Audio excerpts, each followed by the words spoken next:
Farmers committing suicide is not new in India, but the GM crops are causing it to skyrocket.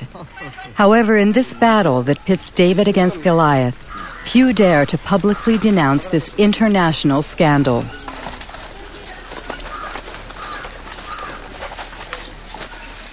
This is Vidarbha's rice growing belt. So if you see, the minimum suicides are there. But this is the cotton growing area. The result of the BT cotton is, the first year 600 suicides from June 2005 to June 2006. Second year, still today, within 6 months, 680 suicides. So it's a disaster. It's a complete disaster, yes. All these technologies, either it is GM or biotechnology, they are actually making the farmers completely dependent on the market. Because not only that you have to pay more for the seed procurement, but you have to fertilize it. And this very claim that no spraying is required, no pesticide required, is also false. When Monsanto claims in advertising that GM crops are adapted for small farmers, what do you think it's? Our experience shows that it is completely false. It's completely false. It's a lie.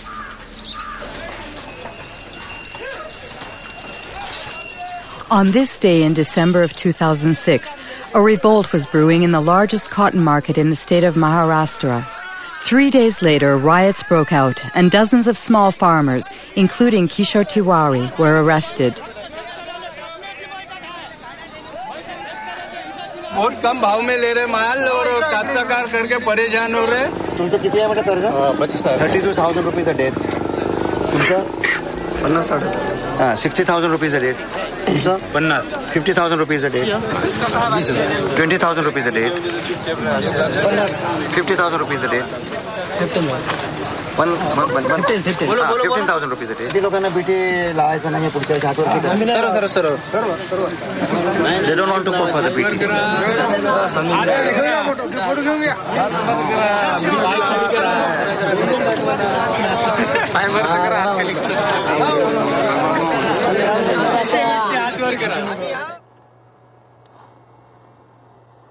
Seeds of Suicide is the title of a book by physicist Vandana Shiva.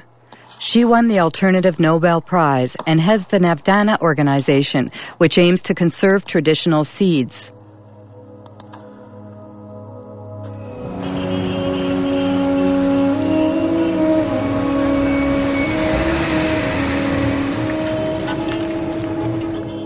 In the beginning, Vandana Shiva's battle was against the first Green Revolution, which brought industrial agriculture to India in the 1960s. Today, she denounces what she calls the second Green Revolution, that of GMOs protected by patents. The difference is that the first Green Revolution was public sector driven. It was driven by government agencies. The government agencies control the research. In the case of the second Green Revolution, it is driven by Monsanto. It is a Monsanto-driven revolution. The second big difference is that the first Green Revolution did have a hidden objective of selling more chemicals. But its first objective was providing food. It was food security. And yes, they grew less pulses, they grew less oilseeds, but they did grow more rice and wheat. It fed people. The second Green Revolution has nothing to do with food security. It's not about food security. It is about returns to Monsanto's profits. That's all it is about. They've always said genetic engineering is the way to get to patenting, but patenting is the real aim. If you look at Monsanto's research agenda, they are testing at this point something like 20 crops with BT genes in them. There's nothing they're leaving untouched. The mustard, the okra, the brinjal, the rice, the cauliflower. Once they have established the norm that seed can be owned as their property, royalties can be collected, we will depend on them for every seed we grow, of every crop we grow. If they control seed, they control food. They know it. It's strategic. It's more powerful than bombs. It's more powerful than guns. This is the best way to control the populations of the world. Monsanto responds to Ms. Shiva's persuasive argument by brandishing its pledge: integrity, dialogue, transparency, and sharing. We want to participate constructively in the process by which societies around the world try to develop good answers to those questions.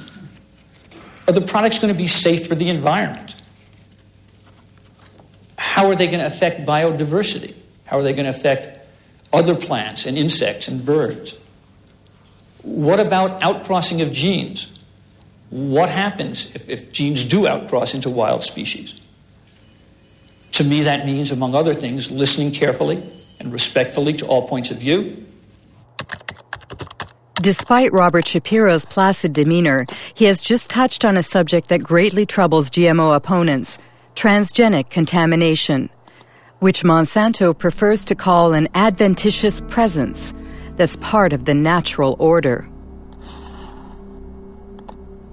According to a study led by Berkeley professor Dr. Ignacio Chapela, GMOs have already contaminated Mexican corn. But when the scientific journal Nature published the study's findings, it triggered a violent controversy.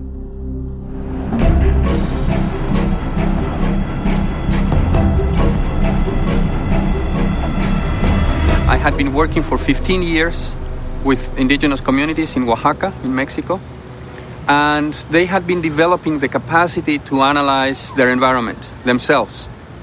One of my students went to try and train people to detect transgenics. We brought with ourselves a positive control. That was a can of corn from the US that we knew was transgenic. And we were looking for a negative control. And we thought the best negative control is going to be corn from the local places, because we all believed that was the cleanest, the most well-preserved source of corn in the world. So the surprise came when we looked at these samples and we discovered that the samples that we all believed would be non-transgenic had already transgenic DNA within them. It was a very big surprise for us to discover that these land races of corn that were kept by people locally and supposedly maintained over 10,000 years had already been reached by transgenic contamination, mostly from the US.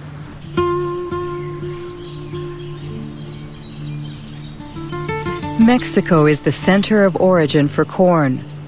More than 150 local corn varieties can be found in just the southern region of Oaxaca.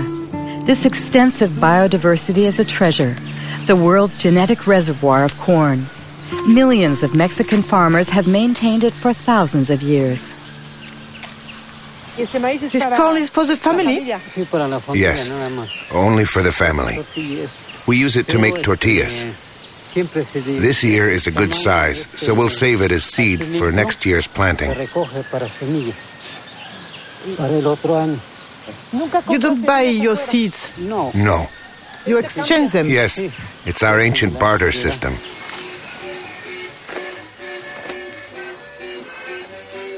To preserve its corn's diversity, Mexico has banned genetically modified crops.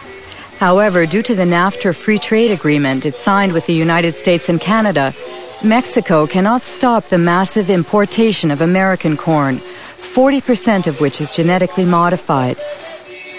This industrial corn, as it's called in Mexico, is highly subsidized by the U.S. government. So on local markets, it costs half as much as traditional Mexican corn.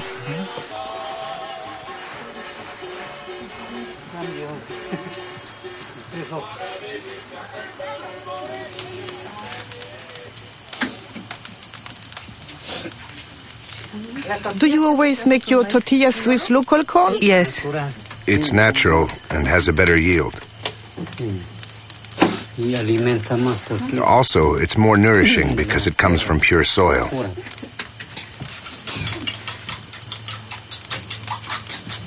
That's blue corn. In the past, my ancestors only planted this kind of corn. Today, we maintain it as well. It existed before the Spanish conquest. Yes.